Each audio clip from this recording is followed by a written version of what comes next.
Hey, Indiana Smith here, and welcome to another episode of my YouTube channel.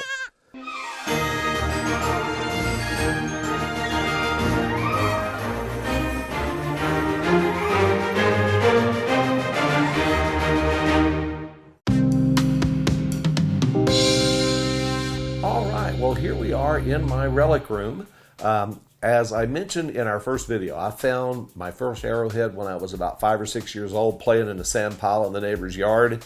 I didn't really get into collecting until I was a little bit older, about 7th grade, but once I started, there was no looking back, and what you see around you here is the result of over 40 years of searching for Indian artifacts. And so for today's episode, I thought I'd talk a little bit about arrowhead collecting in general and my fascination with history and archaeology that kind of stemmed from it. I've been hunting, like I said, for about 42 years now on a steady basis, and it is a wonderful hobby.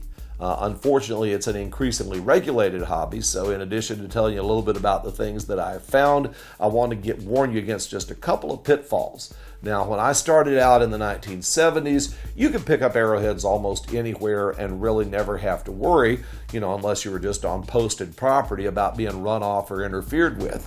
And some of the things I have here, now my frames are generally arranged by site, although this is my paleo frame. These are the oldest points found in North America here. I have a couple of Clovis points in there that are over 12,000 years old and a lot of later paleo stuff. And then the other frames are generally by location.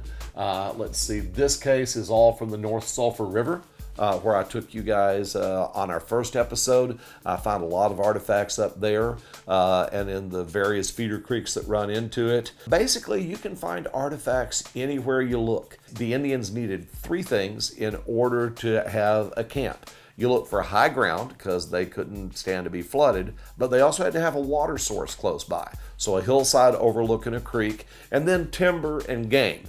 Now that's hard to call in this day and age because the landscape's changed so much due to development, but generally if you have a sandy hillside overlooking a creek, there's a pretty good chance, at least here in East Texas, that there's an Indian camp on it. And if the ground is disturbed, you'll see little bits of flaked flint, you'll find pottery shards, and if you look hard enough, you'll find an artifact or two.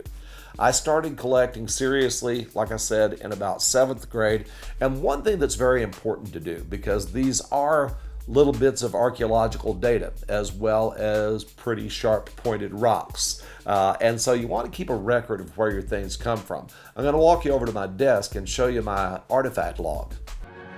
My website is www.lewisbensmith.com. So again, welcome to my YouTube channel.